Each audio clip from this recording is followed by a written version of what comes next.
umalo sa higit 600 million pesos ang halaga ng mga nasira sa sektor ng agrikultura dahil sa bagyong Enteng at Habagat.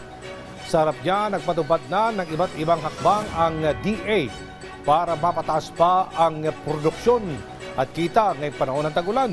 Si Glazer Pardilla sa Centro Balita. Binuksan ng Department of Agriculture ang bagong Rice Processing System o RPS sa Gimba, Nueva Ecija. Naglalaman ito ng isang miller o panggiling ng palay. Mayroon ding 3 dryer na mahalaga para matiyak na matutuyo ang ani ng mga magsasaka sa panahon ng tag-ulan.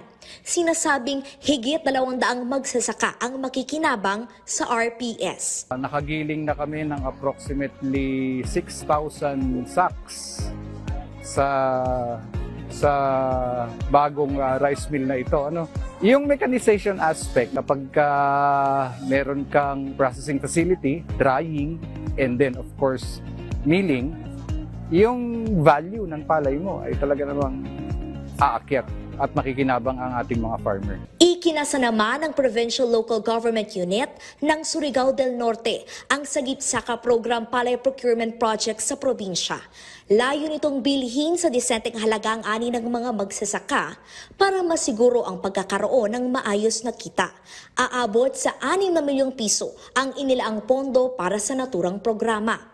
Nakahanda na ang higit 200 milyong pisong halaga ng tulong ng Department of Agriculture para ipagkaloob sa mga magsasaka at mangingisda na naapektuhan ng bagyong Enteng at Habagat. Kabilang dito ang mga libreng binhi, pataba at iba pang gamit sa pagsasaka.